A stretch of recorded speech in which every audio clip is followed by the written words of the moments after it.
Hey everyone, welcome to a new episode of the Red Devils Corner Kick podcast, a podcast dedicated to Manchester United. I hope everyone has been enjoying their weekend. It is a early or very late recording of the podcast. It's a very early Sunday morning here in Canada. Getting the preview done. Did get a chance to record it earlier. Had a busy day with yard work, just catching up on that. But yeah, it's a very early Sunday morning with the recording. So with the preview today, just catch up on a few other things as well, like I promised in the previous episode. But yeah, before we begin, don't forget to hit subscribe, whether you're following on YouTube, Spotify, or Apple Podcast. Also, don't forget to follow, whether it's on Instagram, TikTok, as well as X as well, or Twitter, whichever you like to refer it as. But yeah, it's another game in the Premier League for Manchester United. We're playing West Ham. And listen, we just came off of winning the semis, the second leg. And that was a brilliant game. And if you want to listen to the previous episode, go ahead. But here we are. We're at this moment here where it's hard to predict what the squad is going to be, especially with the way the schedule is going to be leading up to that Europa League final. We have West Ham tomorrow morning, or actually technically today, 9:15 where I am, around 2:00 in England. So my apologies. Like it's going to be an interesting match because it's hard to predict what the squad is going to be. A lot of youth could be called into. A lot of our usual substitutes should be starting. Who should be starting? We have to take a look at that. So that's what I'll be talking about first. So right now, that's what I'm going to look at. Let's look at the preview here. Listen, the last time we've kind of come full circle now. The last time when we played West Ham, we saw an error of a penalty given due to an incorrect call. I believe it was Michael Oliver, who I believe he was the ref at that time, given an incorrect call or handball, which led to a penalty, which led to a loss, which also led to Ten Hag being sacked, which now brought in Ruben Amorim, who took over when we had Ruud as the interim. So the last time we played was when it started, the change in the guard, the beginning of Ruben Amorim's start at Manchester United. That's how it all went. Listen, we know how the start of the season went, and we know everything how it led on to last season, but here we are now, you can say kind of full circle. Maybe I don't know if that should be the reference, but listen, we're back to where it began, where now we're in this situation. It's the truth. This is where it started. Ten Hag got sacked, Ruud interim, then Ruben came in, and here we are today. So we're back at it. And listen, West Ham hasn't had a good season. We definitely have not had a good season. So it's a matter of what tomorrow is going to bring. Is it a win? Is it a draw? It's what are we expecting here? I'm expecting rotation. I'm expecting a little bit similar to what we had against Brentford last week. I'm just going to pull up the Brentford lineup from last week. Just because I think that's the important thing right there, just to look at it. And I think that's what's going to be similar too. I do have my lineup already set. The question is what do I think it's going to be today? I know, but let me just take a look at the lineups here. All right, sorry, that was Brentford. So we have Manchester United. We had Obi, Garnacho, Mount as our attack, Amas, Mainu, Ugarte, Dorgu as our mids, Shaw, Delit, and Fredrickson in our back, and Bayender starting. I'm going to have something a little different this time. in essence of playing time and players, um, my squad is going to be, I'm going to have Onana start because you just want to make sure he keeps fresh, um, especially with playing Chelsea next week and like the time in between games. You want to make sure that he's fresh and still continuing. Um, Fredrickson, Lindelof, Shaw as my back three. Maguire needs his rest. De Ligt won't be back until the final. Um, Delo, we don't know. So right now we are kind of thin in the back. But I think Shaw, Lindelof, Eric Fredrickson are going to be the back three, similar to, or almost similar to last week. Our middle, I'm having a mod start because I think he deserves a little bit of a start for how well he's played. Ugarte, Mainu in the middle. Harry Amos gets to start on the wing. Dorgu gets a rest, but you'll see the minutes there. You'll see Maguire in. You'll see Yoro in. I don't think you'll see Mazraoui in. You might see him a little bit for Chelsea. But I think that's what's there. I'm hoping that Aiden Heaven could potentially be in today, but I don't think he's still healthy yet. Same with Toby Collier. So that's what my middle four is going to look like. I'm going to give Garnacho not the start. Nothing against him. He'll come on too. But I think Eriksson should be getting some minutes. Mount, I believe he deserves a start. He got his start last week. And then you have Cheeto Obi starting again for his second start for Manchester United. So, listen, it's rotation. Listen, next week I think you'll see more of a heavier lineup with Chelsea. Just because, again, we have the game on the Wednesday. They're playing on that Friday, so you want to give them some time, give them some rest, and then you want to get them some minutes next week, get them fresh, ready to go to play that Wednesday against Tottenham. And Tottenham is in the same situation as us. They will be playing next Friday as well due to the change. Now, please remember, I think the change was going to happen no matter what to the Friday. Our schedule did get changed because we are a week away from the Women's FA Cup final, which is what Chelsea and Man United for our women's team. So we have that going on. Make sure to watch that next Sunday. So I think that's there. I think it's just going to be it's a battle of two of the bottom half squads close to relegation. Not regulation, relegation. So we will see. Is it going to be different than the last time? Hard to say. Our squad will definitely be different than the last time. Hopefully things go a lot better, and I hope we don't get another blown call where it shouldn't have been a penalty and it should have been a draw. So that's basically it. Listen, I'm hoping for a win. I hope with the carryover from Thursday carries over today. And like those that are playing, getting their opportunities, get that rotation in and get those opportunities. Amos, Obi, Fredrickson have been great. It would be nice to see if Aiden Heaven could potentially be back. So we'll wait and see on that. But Ugarte got taken off. Mainu was a rotation on. Eriksson, again, hasn't seen any minutes. Mount, who had a tremendous 20 minutes on Thursday. I think he definitely deserves that start too, getting him motivated. So that's what we're looking at here. And yeah, it's the reason why for rotation, because of Thursday, you want to keep everyone healthy. You want to keep most of your starters healthy. So you want to see Casemiro play. You may see Casemiro for a couple of minutes next Friday just to give him the legs. This is more of a rotation thing today. And then next Friday, you'll see more of our starters in. So it's just building up and just making sure everyone's healthy for that final. So you may see more youth going through. So I'm hoping, I'm optimistic for the game. So we'll see how it plays out for tomorrow. But yeah, that's basically it for the preview for West Ham. Again, the last time we played, that's how everything started. The change. It's now we've come full circle. Now we're back with the new man. We're here with Ruben now, Ten Hag.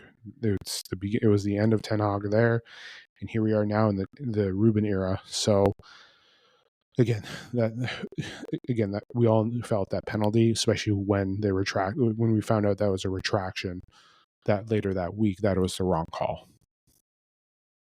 You robbed us of points, to say the least. You robbed us of a point. So, and the manager got sacked. I'm not saying that game tie would have saved it. He could have been sacked because of the tie, but obviously the start of the season wasn't the best. But here we are, seeing, you know, what changes have come from that day. Here we are. If it wasn't for that game, were we seeing Ruben here? So, um, but we're at this moment. But yeah, like I said, it's kind of been coming full circle. But let's move on to other things to catch up on as well. I need to talk about some transfer windows or transfer targets. Sorry, because we are not too far away from the summer transfer. The season's only a couple weeks away, and there's more and more talks about certain players, certain targets, money, and that's the big thing too as well. I'm also going to make a little comment about ex-players and pundits, and talking about Manchester United as well, and something that I read today about Sir Jim and tickets and all this stuff. So I don't know if I'm going to do for another rant. I may have had enough for the last little bit, but you know what? It wouldn't be a Manchester United podcast with a little bit of a rant, right? To give our opinion, but let's talk about transfer windows. Okay, so I've just been catching up on news from Manchester Evening News about potential targets. There's something here that came out from Team Talk. I saw that here. There's talks of Hoyland and Antony both being sold or signed to Juventus. From what I'm seeing here, I'm just looking at, yeah. So Juventus is looking potentially could offer a double swap, um, or potentially a swap with Hoyland for. There's talks here of Douglas Luiz and a swap deal for Hoyland. There's also mentioned here is that they could be looking to get Antony as well. Antony, who's been having a great time at Real Betis, I think out of all the transfers that went out there, he has been the one that's been fantastic, and Betis is going to do whatever they could to get him. But they're looking at a loan. Why not buy if we can? Um, but yeah, something that came out from Team Talk that I saw that Hoyland and Antony are on the radar for Juve, so they're going to potentially try and get both of them from Manchester United. Which it's listen, we spent a lot of money on both of them. If we can get something back, yeah. So what we're seeing here, Juve reports claims that United want 50 million euros, 43 million pounds for Antony. And another rumor came out and saying that it could be another 20 to 30 million this summer. But Juve usually does have the money, so if they can get them and Hoyland, like I don't want to lose Hoyland. I did like Anthony. Anthony, he was good. I liked certain things, but I guess things just didn't work out for him here in the Premier League. So if the financials are there, we can use it. That would be great. It would definitely help, especially with the race for Gyökeres. I know Cunha and Delap are 1 and 2. And the funds have already been spent there, so the money that they were going to spend is going to be going to those two potentially. But there's other targets as well, and Boyo that could be coming too. And I know there's been talks about Arsenal going in for Cunha. There's been rumors of Newcastle going for Cunha, but we know that he wants to come to Manchester United. But I know second options are Semenyo from Bournemouth and Buemo from Brentford, who's had an incredible season. Had another assist today, but he could be potentially. He's around the same age as Cunha, but he also is a little cheaper than Cunha, so that's also an option too. That would help in an improve on attack. Either or, having one or the other or both would help our attack improve tremendously. Even Semenyo would be an incredible boost too. But we'll see how that goes. There's also rumors of United looking to bid on Newcastle player. From what I saw here, I was just looking that up. Let me just see here. We were just looking at. I just had the article up. Manchester United looking to potentially go for Sandro Tonali from Newcastle. So there's potential there, but the price I saw here was 85 million pounds for him, which is about just over 100 million euros for him. So I that's a lot of money, considering that we're going to be spending that on two players. And I know you can pay that off over X amount of years, but let's be honest here. Like, and I know there's some red flags that came with him too. So do you really want that in the locker room? With what happened with him, but he, again, 85 million pounds is a lot. It is, and this club shouldn't be spending that much. I know they want to get younger, but I know they want to be better with the money as well. So, right now it's about getting the right players in, spending the right amount of money, not overspending. We have to be smart with it. I know we're going on youth, but 85 pounds alone for one player for a midfielder, no, I'm saying no to that. Who could potentially be a replacement for others, but no, I'm not spending that. That's not on mine. Donnelly is a talented midfielder, but no, it's a no for me. It's a very big no for me, just because of the price tag. You can go other places. There could be potential swap deals, like I mentioned with the UV. We can look at the free transfer market as well. I know Angel Gomez is still on our radar. I know we got to build depth for Casemiro, Ugarte, also with Bruno, and having Manu is there, but he's still developing it to get into the right position, getting the right pieces in. We need more wing backs. We need more depth at center backs. We need everything. I don't think we're going to get a goalie, even though I know we were tied to the Serbian goalie this week, who could be at affordable cost as well. So we'll see. It's so hard to say. Like I mentioned, what was it, 4 or 5 episodes ago, until I see that press conference of where they're being sold, or that where now they're officially been sold and they're signing that deal and they're ready to be there and go on the tours and blah blah blah blah blah and all that crap. That's basically it. Like, it's hard to believe. So, and sometimes the recruitment just takes their time too. But we'll see. I know, especially with the transfer windows that opens up literally right after the Champions League up until the 10th, right before the FIBA Club World Cup. You're going to see funds spent there, and we may sell some players then that may need it. Like I said, the FIBA Club World Cup could be looking for talent. If we can offload Sancho, Rashford, and Antony and get some very decent money for them, that helps us in the book. I know Eriksson, Lindelof are going to be off the books. If we potentially get Champions League, that's 100, I believe, about 100 million pounds, or like just over 100 million euros in the books for Manchester United. So that would be great as well. And I know there's the rumors of Bruno where there's talks of like 125 million just for him for the transfer window. And I don't want Bruno to go. He's our captain. I hope he stays. But I'm not in charge of the club.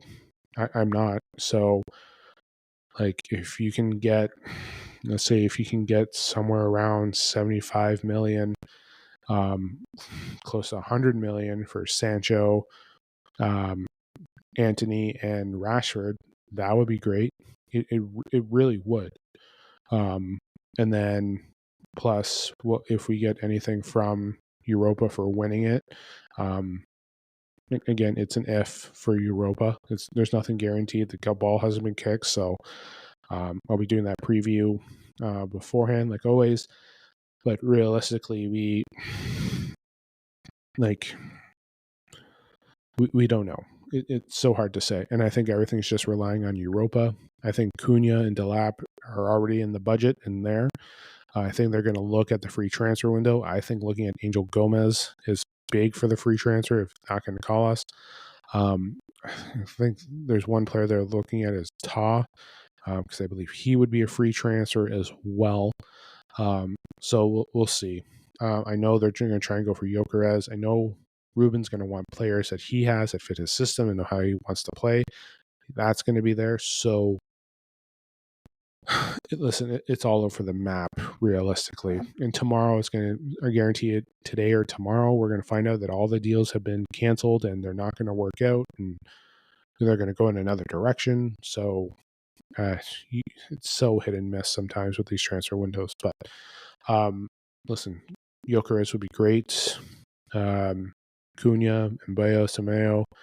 Mbeo and Semeo would be great too. The lap would be good as well if we kept the lap and also go with Hoyland too. I don't want to lose Hoyland. I think he's young. I think he has a lot to learn. And when you get that full season of, like holding up the ball, be able to do the transition, move it forward, like that would be great as well. And listen, our attack would be fine. We have those depth pieces, but it's the wing backs, it's the additional midfielders, plus the center backs. Like we still have Xerxes and Mount if Mount can stay 100% healthy. I know we'll have Shaw, but Shaw has to stay 100% healthy.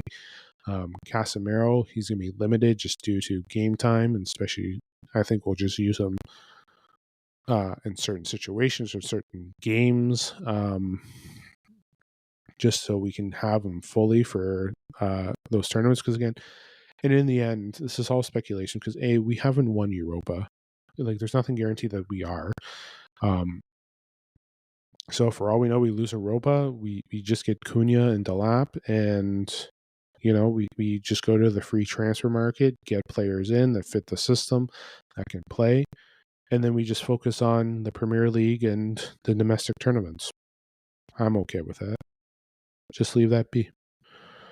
Like, we can't predict the future. We don't know what's going to happen. So it could go either one way or the other.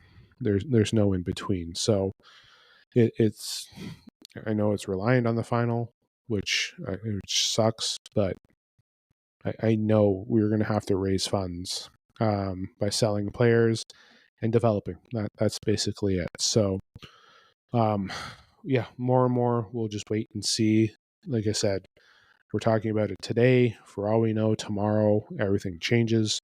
All the players that I mentioned are no longer on the radar as well. So, and listen, I'm happy Ruben's saying that Bruno is staying. He wants him to stay. I want him to stay. The question is, what does Bruno want? I believe Bruno does want to stay. So, listen, he means a lot to this team. He means a lot to this club. It's just the way he interacts, even with what went on with players and those that got let off. And we all know the story with the club and how much Bruno loves to pay back and say thank you to those that are part of it. So, but yeah, we never know what happens with the transfer window. We'll just leave it there. But let me move on to my final segment. This is going to be a combined little rant. But, what isn't a rant when you're giving an opinion? But yeah, let's move on to my final segment. Okay, so this is going to be kind of combined just because what's annoyed me is, listen, news came out today, more cuts from Sir Jim, and there's talks about no free tickets for the Europa final for staff. Like, for fuck's sakes, and apologies for my language, like, for fuck's sakes, like, can we not do anything for anyone that works for this club? Like, last year was the FA Cup, Bruno was willing to do anything. Like, where are we showing loyalty? Like, where are we showing loyalty to, like, it drives me nuts because basically I just saw the owner of PSG just giving offers for his employees to the Champions League final for PSG. Pay it forward. Pay thank you to everyone who's done their job for those that you scared shitless because they're wondering if they're going to have a job next week or tomorrow or in 5 minutes. Like there's like what we've seen so far, and I get it, it's a business and they're treating it as a business, but you are not showing any damn loyalty. And listen, we're in a European final, ladies and gentlemen. We're in a European tournament.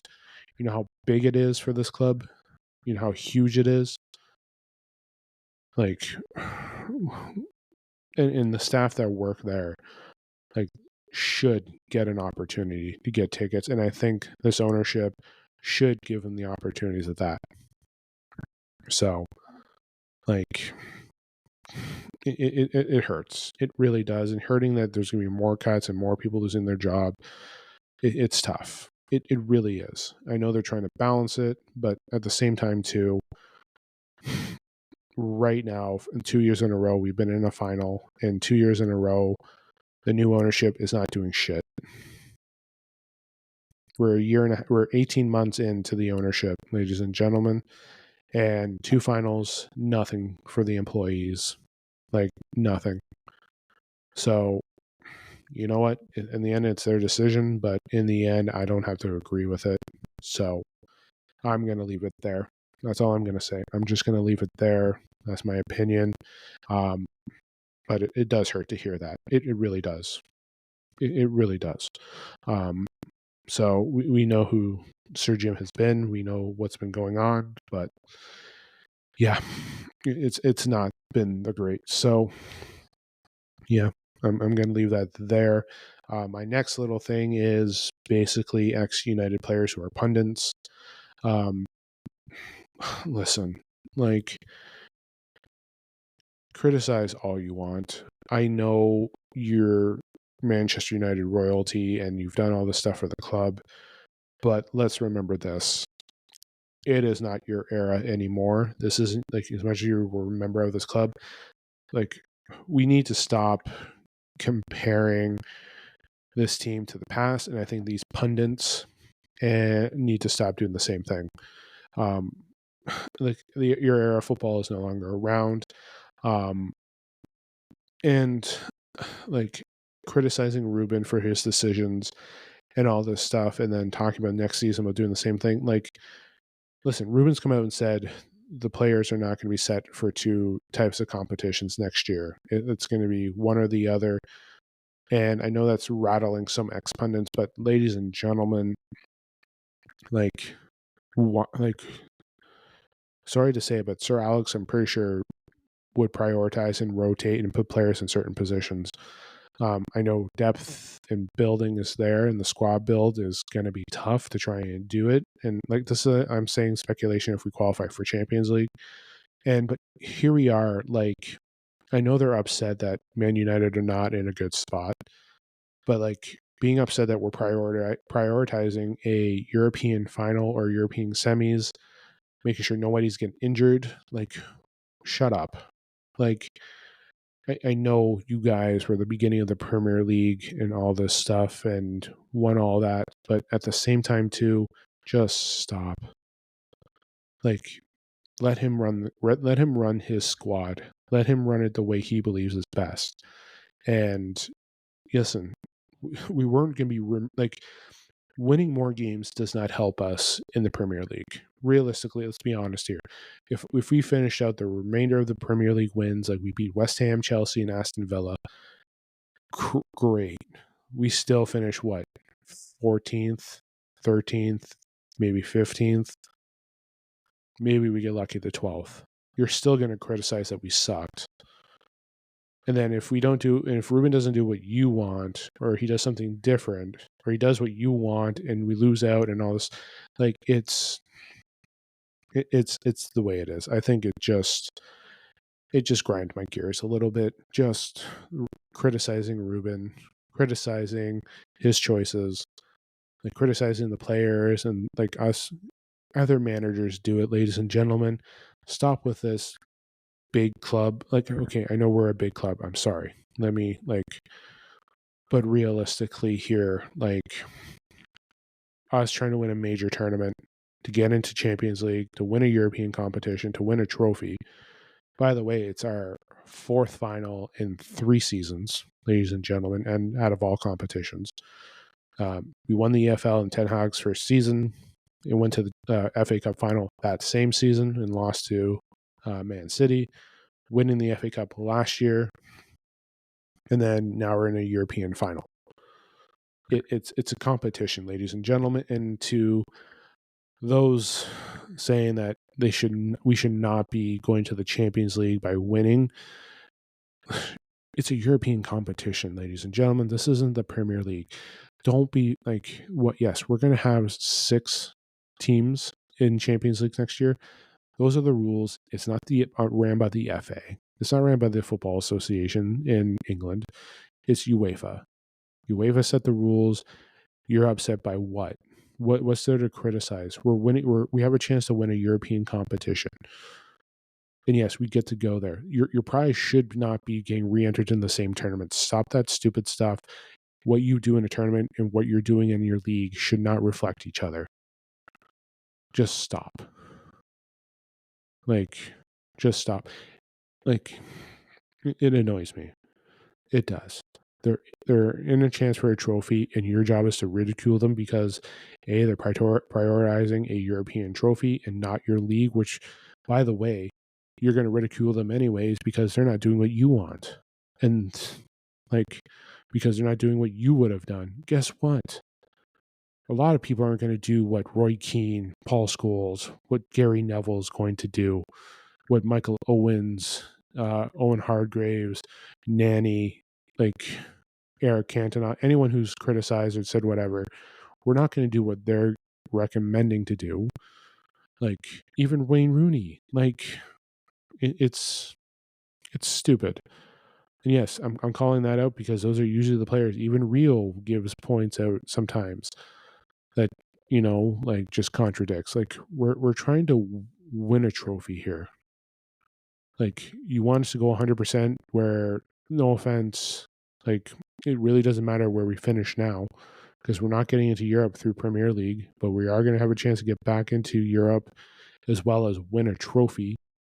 So live with that. And Arsene Wenger and those people criticizing that Tottenham or us, depending on if we win the Europa, that we shouldn't be back next year, that we should be re-entering the same tournament, stop it. They're rewarding us for winning a tournament. Should we be going back into the FA? Should we even be going into Europe by winning our FA domestic trophy? No. Do you think winning the EFL should allow you to go into a domestic? No, it should. That's the stupidity of it. It's a reward for being the best in your competition and winning it. So yes, championship berth. I don't care about the standings. You can hate on it all you want. It's been a tough year for Manchester United. Things did not work out well. We're in transition of a manager. At least all the managers have been honest about how things have been going. Ruben has been honest about it. I know he's stressed about the European final. I hope everything goes well and we win. I hope. But even Ten Hag had his criticisms. He was honest. So I think right now we have to build and get this team going to succeed. And I hope we get back in the Champions League. And you know what I hope? This is what I'm hoping for. I'm going to say it here, and you can take this as a damn hot take. I do not care. I hope we win the Europa final. I hope we are back in Champions League. I hope we finish, let's say, top 8 next season. And I hope we win the fucking Champions League. That's what I'm saying here. That's what I'm saying. That's my response to all those pundits and criticizing whatever. I hope we win the whole damn thing. I do. I really do. I hope we win the whole fucking thing. It'd be great if we can win a treble next year. That would be magical and wonderful. I hope we win a treble. I know next season is going to be better, I hope, because we have Ruben with a full season, his system, getting his players in, getting everything going, making sure everyone's healthy. But with them saying, no, you should not be entered into the Champions League, I hope we finish top 8 next year, and I hope we win the whole Champions League. I just feel like that would be the moment where we're now being criticized by ex-pundits, by managers who are criticizing us because of the way we played in the league this year, and now we're in this tournament final. And this is me, like, and I'm not saying, like, you know what, even if Tottenham were to beat us, let's just say I hope, and I know many people don't want me hearing say, yes, I hope Tottenham win a trophy or whatever. But you know what? Just for sake for both of our clubs, let's say Tottenham do win. I hope they go and win the Champions League next year just to shut up everyone. Like, imagine that. They finish what I would want for Manchester United and they do the whole thing. Because what would Arsene Wenger and all those pundits say then? Well, you had a terrible season last year. Well, if we don't win the trophy, we're not in the Champions League, and now we just won the Champions League, you're going to criticize us now. We're champions of Europe. Our team, yes, struggled in Premier League, but guess what? The Premier League is now, the talent is improved. The teams have improved. Let's take a look here. Like City, Arsenal, Liverpool, Newcastle, Aston Villa, Chelsea, they're all going to be in those spots next year potentially. Nottingham Forest will be there as well. Brentford, Crystal Palace, Brighton, Bournemouth, they're all there as well. They're improving. And, you know, Tottenham's going to be back next season, and we're hoping to be back. Like the top 10 is going to be very tough. Even trying to get into Europe, whether it's 8th, 7th, 6th. And again, the only reason why there's 5 teams going is because, well, Arsenal went deep. We got the coefficient. We got that there. So, like, I'm sorry, but it's the way things worked out. It's the way the rules that UEFA set up. Like, be upset all you want about Manchester United and Tottenham finishing the spots that they are. They struggled this season, whether it's through injuries, managers, players. Like, it is what it is. But listen, like I said, with the comments that they've made about saying that you should just go back into Europa, you shouldn't go to the Champions League because, you know, your league and whatever, you know what I just say? I hope Man United would win the Europa, and then I just say we go off and just win the Champions League next year. Because then, what do you say then? Like, you're going to go back on your words and be like, well, you know, it's great that they were able to prove what they could do, but again, you didn't want them in the Champions League. You didn't, like, realistically, you didn't, like, if us or Tottenham, let's say hypothetically, one of us is going to win Europa, but why don't we win the Champions League because of what we did this year in Europa? What if? What if we're there? And then you're going to look back a year later and you're like, tournaments are separate from the leagues. They're a separate embodiment. I do not care if your feelings are hurt that there's now 6 English teams in the Champions League and one got in through a tournament. And the only reason why, again, we got 6 is because of Arsenal. Like, or 5th. Like, we won. That's the rules. It's there. So I'm leaving it there. That's it for my rant. For real. Again, I hope we win Europa, and I hope we finish top 8 next season, and I hope that resolves in us winning the Champions League. Throw in the FA Cup too. Let's get a double next year. I would love a treble too. Hey, but let's do it. A year ago, we were in the FA Cup final and we won. And we are now in Europa League final because we had to win that trophy last year to get into Europe, and we did. So we're using the tools against us. We weren't going to win the league, but we found other ways in other competitions, and sometimes maybe you have to prioritize those competitions over your league. So yeah, I'm leaving that there. That's the end of my that's it. So that's it for today's episode of the podcast. That's how I'm leaving it. We have a game in 8 hours. 8.5 hours my time. So this will probably be released just before, so not many people are going to be watching it or listening to it, but hopefully you get a shot at it. But just to recap my lineup: Onana, Fredrickson, Lindelof, Shaw is my back three, Ahmad, Ugarte, Manu, Amas, Eriksson, and Mount, and Obi as well. So that's my starting lineup. So I hope you enjoy the game today. I hope you enjoy the remainder of your Sunday, your weekend. Some of you, it might still be Saturday. Some of you, it's very early Sunday, like myself, doing this episode of the podcast. But have a great night, or have a great Sunday. Enjoy the rest of your night, depending on where you are in the world. Good morning, depending on where you are today at this moment. So, again, enjoy the rest of your weekend. Let's just leave it there. This is the Red Devils Corner Kick podcast. Glory, glory, Man United.